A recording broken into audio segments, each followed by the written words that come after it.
কারণ আমি বড় ভাই, সহ্য করতে পারি না ছোট ভাইয়ের কষ্ট। যত দ্বন্দ্বই থাকুক না কেন রে বাবা, ছোট ভাই বড় ভাইয়ের খবর নেয় না, জিগায় না। কিন্তু যদি বড় ভাই হঠাৎ রাত্র কাঁচা ঘুমের মধ্যে কেউ টেলিফোন করে, তোমার ভাইরে চৌরাস্তা আটকাইছে, বড় ভাই ঘুম বাদ দিয়া মঞ্জুরে একটা দৌড় দেয়।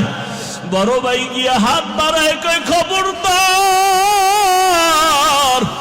আমার ছোট ভাইরে মারিস না, পারলে তোরা আমাকে মার। আমার ছোট ভাইরে আঘাত করবি না, আমাকে মার। আমার ছোট ভাইরে আমি মানুষ বানাইতে কষ্ট কম করি নাই। যতই দ্বন্দ্ব থাক, তবে আমার চোখের সামনে আমার ভাইরে আঘাত করবি মেনে নিতে পারবো না। ওখান থেকে ইউসুফের বিক্রি করা হলো, মিশরে পাঠায় দিল। ইউসুফ নবী চোখের পানি ছেড়ে কাঁদেন। ওই বাবারে বাবা বলিয়া ডাকতে তো আর পারলাম না। আমারে মিশরের বাজারে বিক্রি করার পর গোলাম বানায় দেওয়া হলো। এক পর্যায়ে জুলাইখার অভিযোগে আমারে জেলখানায় নেওয়া হলো। ওই জেলখানার থেকে আমার কেউ নাই, আমার বিরুদ্ধে অপবাদ দেওয়া হলো। জুলাইখা আমার বিরুদ্ধে তার স্বামী আজিজে মিসরের কাছে অভিযোগ দিয়েছে। ও এলাকার মুসলমান, ইউসুফ নবী চোখের পানি ছেড়ে কয়, এই যুবক ওই সময় জুলাইখার স্বামী আমাকে বলছিল, ইউসুফ তুমি সত্যবাদী, তার সাক্ষী কি? ওই সময় একটা মহিলা কোলের মধ্যে বাচ্চা নিয়ে যাইতেছিল। আমার মাওলা আমার কলবের মধ্যে এলকা করে দিয়েছিলেন। আমি সাথে সাথে বাচ্চাটাকে ইশারা করলাম। আমি ইউসুফ সত্যবাদী না মিথ্যাবাদী, বাচ্চা তার নির্ণয় করবে। ওই বাচ্চা মায়ের কোলে থাকার পর বাচ্চা নির্ণয় করে দিল, একটা স্কেল দিয়ে দিল। বাচ্চা ডাইরেক্ট বলে না ইউসুফ ভালো, মহিলা জুলাইখা খারাপ। এইটা ডাইরেক্ট বললে বাচ্চা সন্দেহ করতে পারে। ওই বাচ্চাটা একটা স্কেল দিয়ে দিল, ইউসুফ নবীর গায়ের জামা, এই স্কেলটা দিয়া মাপ দাও। পেছনে যদি জামাটা ছেঁড়া থাকে তো মনে করবা জুলাইখা দোষী। ইউসুফের জামা সামনে দিয়া যদি ছেঁড়া থাকে তো ইউসুফ দোষী। স্কেলটা দেওয়ার মাত্র ওই বাদশা তাকায় দেখে পেছন দিক দিয়া জামা অংশ ছেঁড়া। জুলাইখার এই অপমানজনক মিথ্যা অপবাদ জুলাইখার স্বামী ধরে ফেললো। এইবার ইউসুফ নবী বলেন, ও দুনিয়ার মানুষেরা, এই যুবকটারে আমি এত পরিমাণ দিলাম, কারণটা কি? এই তো সেই যুবক, যেই যুবক ওই মায়ের কোলে আমার পক্ষে সত্য সাক্ষী দিছিল। ওই দিন আমার প্রতি পবিত্রতার বর্ণনা করেছে। ওই দিনের সেই বাচ্চা আজকের এই যুবক। ইউসুফ নবী জানায় দিলেন, ও দুনিয়ার মানুষ দেখো, ওই বাচ্চাটার সেই সময়ের মোহব্বত আমার সাথে থাকার কারণে আজকে সে পার পেয়ে গেল। কোনো মাপ নাই, খানার কোনো মাপজব নাই। আল্লাহ কয়, বান্দা নজর কর, কসাসুল আউয়ালিন মাওয়াইজুল আখিরিন, অতীতের ইতিহাস পরবর্তীদের জন্য উপদেশ। ইউসুফ নবীর সাথে সেই সময়ের মোহব্বতের কারণে এখন তার প্রয়োজন মিটে গেল মাপ ছাড়া। ও দুনিয়ার মানুষ, দুনিয়াতে থাকিয়া মাকে দাও, বাবাকে দাও, মায়া মোহাব্বত স্ত্রী পরিবারের দাও, কিন্তু আসল মোহাব্বত আমি মাওলার মধ্যে যদি সীমাবদ্ধ রাখতে পারো, ইউসুফের মোহাব্বতে যদি সময় মতো মাপ ছাড়া খানা পায়, আমি মাওলার অন্তরে তো মায়া 99 গুণ বেশি। ও বান্দা, তুমি দুনিয়াতে থাকিয়া যদি আমার মোহাব্বত নিয়ে কবরের মৌতের বিছানায় শুয়ে যাইতে পারো, আমি আল্লাহ তোমার কবর জান্নাত বানায় দিব। হাসরের ময়দানে আমি আল্লাহ তোমাকে বিনা হিসাবে জান্নাতে পাঠায় দিব। এরে নবীর উম্মতের দল, অহংকারী অন্তর থেকে ছেড়ে দাও। হযরত আলী বলেন, এলেম পাইয়া খুশি, টাকা পেয়ে খুশি না। তার কারণ এলেমওয়ালা টাকাওয়ালার টাকা আজ আছে কাল থাকবে না, এলেমওয়ালার এলেম বিদায় হবে না। দুই নাম্বার কারণ, টাকাওয়ালার যত টাকা বাড়ে তত দুশ্মন বাড়ে, এলেমওয়ালার যত এলেম বাড়ে তত বন্ধু বাড়ে। কথা ঠিক নি? টাকাওয়ালার যত টাকা বাড়ে দুশ্মন বাড়ে, এলেমওয়ালার যত এলেম বাড়ে বন্ধু বাড়ে। ঠিক তিন নাম্বার কারণ, টাকাওয়ালার যত বয়স বাড়ে তত সকলের ঘৃণা বেড়ে যায়, আর এলেমওয়ালার যত বয়স বাড়ে সবার মোহাব্বত বাড়ে। টাকাওয়ালা বুড়া হয়ে গেছে, স্ত্রী কয় মরে না কেন, সন্তানেরা কয় মরে যাওয়া ভালো। আর এলেমওয়ালা যত বুড়া হয়ে যায়, বড় বড় আলেমরা লাইনে দাঁড়ায়, হুজুরের একটু জুতা যদি হাতে নিতে পারতাম বরকত হতো।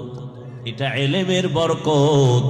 এই মজলিসটাও তো সে এলেমের মজলিস, এই জন্য এত দাম। খানা নাই, ঘুম নাই, এরপরও মানুষ ঠান্ডার ভিতরে দুর্বল বিছানায় বসে আছে, একমাত্র এলেমের মোহাব্বত আর বরকত। আল্লাহ কষ্টকে নাজাতের জরিয়া বানায় দেন, হেদায়েতের জরিয়া বানায় দেন। এরে যুবক, আল্লাহ তাআলা বলেন আলিফ লাম মিম যালিকাল কিতাবু লা রাইবা ফি, এটা এমন একটা কিতাব যার মধ্যে কোনো ভুল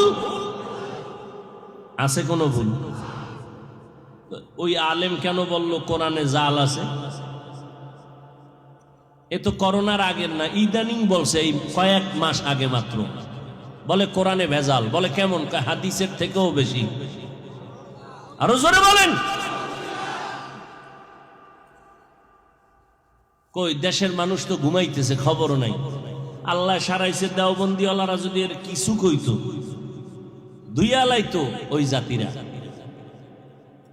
আল্লাহ হেদায়াত দান করুন। হায় হায়, কালেমা কুফরি কোন দেওবন্দিওয়ালারা বলে নাই।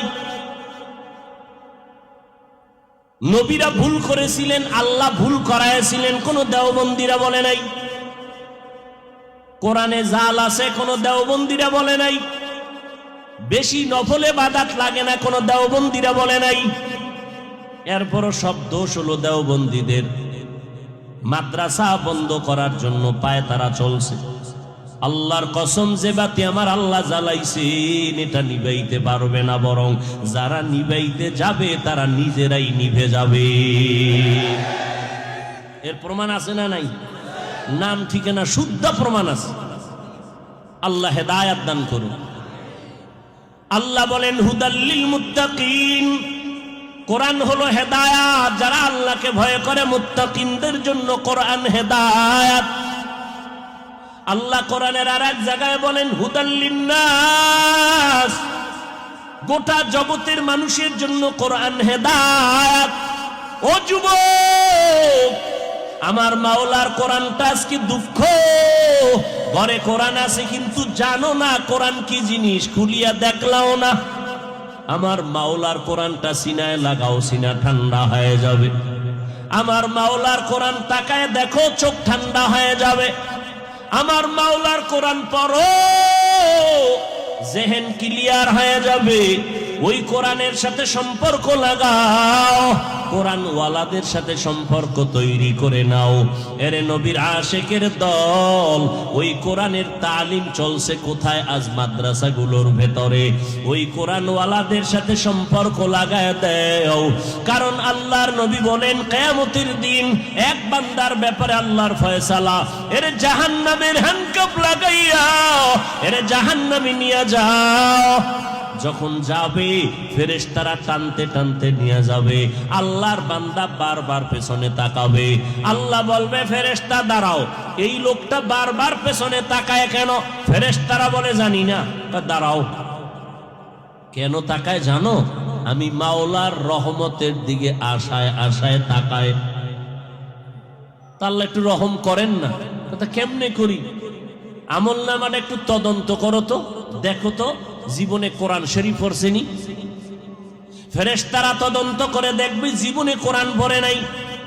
আল্লাহ কোন তদন্তে জিরো। আল্লাহ বলবে খুঁজো, কোন কোরআন ওয়ালার সাথে সম্পর্ক আসেনি। খুঁজতে খুঁজতে দেখবে নাই। এবার আমার আল্লাহ শেষ বলবে, দেখ এই বান্দার এমন কোন বন্ধু আসেনি যার সাথে কোরআনওয়ালার সম্পর্ক। হঠাৎ খুঁজে দেখবে, হ্যাঁ এই বান্দার একটা বন্ধু আছে কোরআনওয়ালার সাথে সম্পর্ক। আল্লাহ বলবে, এর বরকতে আমি জান্নাত দিয়া দিলাম। এরে আল্লাহর বান্দারা, হিন্দুদের ধর্ম আলাদা, আদর্শ আলাদা, বৌদ্ধদের ধর্ম আলাদা, আদর্শ আলাদা, খ্রিস্টানদের ধর্ম আলাদা, আদর্শ আলাদা। আমাদের ধর্ম কি আলাদা না এক? আমাদের তোমার ধর্ম ইসলাম, তোমার আমার ধর্ম এক, আল্লাহ এক, কাবা এক, কোরআন এক, হাদিস এক। তোমার আমার আদর্শ তো এক হবে, তোমার পোশাক কেন আলাদা, আমার পোশাক কেন আলাদা? যুবকেরা বলো বাবা, যদি বলো তোমার পোশাকটাই সঠিক, দলিল দাও, আমরাও তোমার মতো পোশাক পরি। আর যদি বলো না হাফিজ ভাই, আপনাদের পোশাকটাই আসল পোশাক, মদিনার পোশাক, তাহলে পা দুটা আগায় দেও, আমি তোমার পায়ে হাত রেখে বলবো এখনো সময় আছে, তওবা করে মদিনার পোশাকটা শরীরে লাগাও।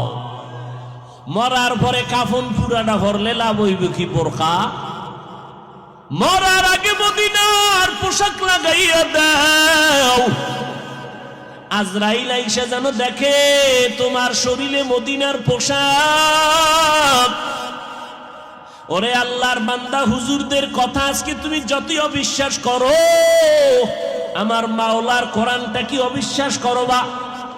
ওই কোরআন সত্য। গুনাহগারেরা জাহান্নামে যাবে, নেক আমলওয়ালারা জান্নাতে যাবে। ইন্নাল আবরারা লাফি নাঈম ওয়া ইন্নাল ফুজ্জারা লাফি জাহিম। নেক আমলওয়ালারা জান্নাতের প্রতীক, গুনাহ যারা করবে তারা জাহান্নামের প্রতীক। আল্লাহ কোরআন দিবেন হেদায়েতের জন্য। কোন হেদায়েত? এগুলো নিয়ে বিস্তারিত কথা বলার সুযোগ আর হলো না রে বাবা। আল্লাহর কাছে তওবা করো। সব বয়ান সারা রাত করি, সব বয়ানের মাকসাদ হলো হেদায়েত। আজকে সারা রাত বয়ান শুনবো, ফজরের নামাজ পড়বা না, কোনো লাভ হবে না। আর অল্প বয়ান হবে, মানুষ বাসায় গিয়া নামাজ পড়বে, বয়ানটা সফলতার দরজায় চলে যাবে। এই জন্য আগের আল্লাহওয়ালারা বয়ান করতে চাইতেন না, ধইরা বসায় দিলে 20 মিনিটের বেশি কথা বলতেন না। আর এমন বয়ান দিতেন 20 মিনিটে নিজেও কানতেন, উম্মতেরাও কান্না করিয়া তওবা করে ঘরে যাইতে। আর এখন বয়ানে কান্না নাই, কান্নার বয়ানেই নাই, বরং কালা চশমার হুজুরে কান্নার বিরুদ্ধে বয়ান করে। আছে না নাই? কত বড় দুঃখ যে একজন আলেম হইয়া কান্নার বিরুদ্ধে জাতির সামনে বয়ান করে। এর থেকে কপাল খারাপ আর কিছুই হতে পারে না। অথচ আমার নবী কান্না করলেন, আবু বকর কাঁদলেন, ওমর কাঁদলেন, জান্নাতের টিকিট হাতের মধ্যে পাইছেন। এরপর হযরতে ওমরে ফারুক রাদিয়াল্লাহু তাআলা আনহু জীবনভর কান্না করলেন। ঈদের দিন সবাই ঈদের নামাজ পড়ে আনন্দ করে বাড়ি বাড়ি যায়, ওমর দরজা লাগায় কান্না করে। আবু হুরায়রা রাদিয়াল্লাহু আনহু বলেন, ভাই ওমর খলিফাতুল মুসলিমিন, আপনি ঈদের দিন আনন্দ বাদ দিয়ে কেন কান্না করেন? ওমরে ফারুক বলে, ভাই আবু হুরায়রা, কান্না কেন করি? আনন্দ তো ওই ব্যক্তি করবে যার কোনো চিন্তা পেরেশানি নাই। আবু হুরায়রা রাদিয়াল্লাহু আনহু বলেন, আপনার কিসের পেরেশানি? কয়, একটা মাস রোজা গেল, কবুল হলো কিনা চিন্তা, তারাবি পড়লাম কবুল হলো কিনা চিন্তা, তেলাওয়াত করলাম কবুল হলো কিনা পেরেশানি, জাহান্নাম থেকে নাজাত পেলাম কিনা চিন্তা। আবু হুরায়রা বলেন, খলিফাতুল মুসলিমিন, আল্লাহ তো আপনাদের 10 জনকে জান্নাতের টিকিট দান করেছেন, আবার এত চিন্তা কেন? ওমর ফারুক কান্না করে বলে, ভাই, যেই আল্লাহ জান্নাতের টিকিট দান করেছেন, ওই আল্লাহ যদি আমার কোনো কাজে বেজার হয়, ওই টিকিট আবার ক্যান্সেল হয়ে যেতে পারে। হযরত ওমর কান্না করেন আর বলেন, আমার আল্লাহ যদি ঘোষণা দিয়ে দেয় কিয়ামতের ময়দানে সব মানুষগুলো জাহান্নামে যাবে, একটা মানুষ জান্নাতে যাবে, আমি ওমর আশা করতেছি সেই জান্নাতি মানুষ আমি ওমর হতে পারি। পক্ষান্তরে আমার আল্লাহ যদি রাগ করে ঘোষণা দিয়ে দেয় সব মানুষগুলো জান্নাতে যাবে, আজকে একজন মানুষ জাহান্নামে যাবে, আমি ওমর বড় ভয় পাই সেই জাহান্নামী আসামি আমি হয়ে যাই নাকি। কি পরিমাণ আমার আল্লাহর আযাবের ভয়। জান্নাতের টিকিট পাইয়াও যদি তারা এত কাঁদেন, আপনার আমার কি পরিমাণ কান্না দরকার। যেইভাবে নামাজ পড়া দরকার পারলাম না, যেইভাবে জিকির করা দরকার পারলাম না, যেইভাবে নামাজ পড়লে আল্লাহ খুশি হবে ওইভাবে তো নামাজ হলো না জীবনে, যেইভাবে তেলাওয়াত করলে আমার আল্লাহ খুশি ওইভাবে তেলাওয়াত করতে পারলাম না। আল্লাহ ইলম দান করেছেন, ইলমের হক যেইভাবে আদায় করা দরকার পারলাম না। সন্তানের হক আদায় আমি ব্যর্থ, স্ত্রীর হক আদায় আমি ব্যর্থ, ভাইয়ের হক আদায় ব্যর্থ, আজকে ইবাদতের হক আদায় আমি ব্যর্থ। এই ব্যর্থ অবস্থায় আমি যদি আল্লাহর হাজিরা দিতে আল্লাহর দরবারে রওনা দেই, আল্লাহ বলবে ব্যর্থ জীবন নিয়ে তুমি জাহান্নামে চলে যাও, জান্নাতের ময়দানে তোমার কোনো জায়গা নাই। এই জন্য এমন একজন আল্লাহওয়ালা পাবেন না যে সারা জীবন কান্না করে নাই। এত আমলের পরও কেন কাঁদছেন? আমার আল্লাহর আযাবের ভয়। আপনার আমার কি পরিমাণ কান্না উচিত, অথচ কপাল খারাপ, নিজেও কাঁদি না, কেউ যদি কান্না করে তাও পছন্দ করি না। এরে নবীর উম্মতের দল, আমার নবীও যদি কাঁদেন কেন কান্না করবারে বাবা? দুনিয়ার ঘরে আগুন লাগলে পানি ছাড়া যেমন ঠান্ডা করা যায় না, গুনার কারণে জাহান্নামের আগুন, মদিনার নবী বলেন চোখের পানি ছাড়া জাহান্নামের আগুন ঠান্ডা হবে না। আল্লাহর কাছে তওবা করো রে বাবা। এখনো যারা মাওলার কোরআনটা চোখ দিয়া তাকাইয়া দেখতে পারো না এর যুবক, এখনো কোরআনটা পড়তে পারো না এরে বাবা, অনুরোধ করি তওবা করো। এশার নামাজের পরে অথবা ফজরের নামাজের পরে 1 ঘন্টা সময় কোন আলেম বা মুয়াজ্জিনের পেছনে দিয়া কোরআনটা শিখে নাও। 2-3 মাসে কোরআনটা শিখা সহজ হয়ে যাবে। আল্লাহর কোরআন পড়িয়া দেখো কত মজা লাগে রে বাবা। আল্লাহর কোরআনটা পড়ো, কোরআনওয়ালার সাথে সম্পর্ক লাগাও। এখন থেকেই নামাজটা ধরো, কারণ আজকে তুমি বয়ান শুনো যেই টাইমে, আল্লাহ না করুন হতে পারো আগামীকাল তুমি এই টাইমে হসপিটালের রোগী। আল্লাহ বানাইতে পারেননি। অতএব আল্লাহর কাছে তওবা করে নাও, মনে মনে আমার আল্লাহকে ডাকো আর বলো, আল্লাহ এই ময়দানে আমার মতো গুনাহগার কেউ নাই। আগামীকালকে আমি সুস্থ অবস্থায় থাকবো কিনা তারও গ্যারান্টি নাই, কোন দিন মরণ হবে জানা নাই। এই চোখের সামনে কত লাশ, কত জানাজার নামাজ পড়লাম। ও আল্লাহর বান্দারা, তওবা করো আমার মালিকের কাছে। দুনিয়াতে যতদিন বেঁচে থাকবো নামাজ ছাড়বো না, আল্লাহকে বেজার করে চলবো না, মা বাবার দোয়া নিয়ে চলবো, নবীর সুন্নাত অনুযায়ী চলবো, উলামায়ে কেরামের পরামর্শ নিয়ে চলবো। যেই উলামায়ে কেরামের বয়ানে চোখে পানি আসে, দিল নরম হয়, যাদের কাছে থাকলে আমল ভালো হয়, এমন উলামায়ে কেরামের কাছে যাও, দোয়া নাও, তাদের পরামর্শ নিয়ে আমল করো। মরিয়া গেলে আর নামাজ ছাড়িও না রে যুবক। তোমার মতো বান্দা চাকরি করে, ব্যবসা করে, লেখাপড়া করে, নামাজ ছাড়ে না। ডাক্তারি পড়ো, ইঞ্জিনিয়ারিং পড়ো, প্রফেসর হও, আলহামদুলিল্লাহ। তবে 5 বেলার নামাজ পড়ো, নবীর তরিকা মেনে চলো, হালাল ভাবে জীবন উপার্জন করো, রুজি উপার্জন করো, উলামায়ে কেরামের দোয়া নিয়া, মা বাবার দোয়া নিয়া চলো। দেশ ও জাতির বিরুদ্ধে ষড়যন্ত্রের কাজে লাগিও না রে বাবা। সবার কপালে তওবা নসিব হবে না। 13টা বছর আমার নবীকে দেখলো, বয়ান শুনলো, এরপর নসিবে কালেমা জুটলো না, সে আবু জাহালের। এই জমিনে কিছু শক্ত অন্তরওয়ালা থাকবে, কোন বয়ানে তাদের দিলটা নরম হবে না। ও আল্লাহর বান্দারা, তবে 2-1জনও যদি আল্লাহর গোলাম দিল নরম করে তওবা করে আমার আল্লাহকে ডাক দেয়, হে মালিক গুনাহ করে ফেলছি, আমার গুনার খবর আমার মা বাবা ভাই বোন জানলে কেউ আমারে জায়গা দিত না। ও আল্লাহ, আপনি জানার পরে রাগ করিয়া পানি খানা বন্ধ করেন নাই। আজকে তওবা করে নিলাম, আর গুনাহ করব না, নামাজ ছাড়ব না। তওবার নিয়ত করে আমার আল্লাহকে বলো, আমার আল্লাহ রহমতের দরজা দিয়া তোমার তওবা কবুল করে নিবেন। আল্লাহ কুদরতের নজর দিয়া দেখেন এই ময়দানে কত গুনাহগার। আয় আল্লাহ, আমরা তওবার নিয়ত করেছি, এই নিয়তের মধ্যে বরকত বাড়ায়া দেন। যতদিন বেঁচে থাকবো গুনাহ করব না, আর নামাজ ছাড়বো না, বেপরদায় চলবো না। আল্লাহ আমাদের সবাইকে তওবাওয়ালা জিন্দেগির উপরে চলার তৌফিক দান করেন, আমিন। আলহামদুলিল্লাহি রাব্বিল আলামিন।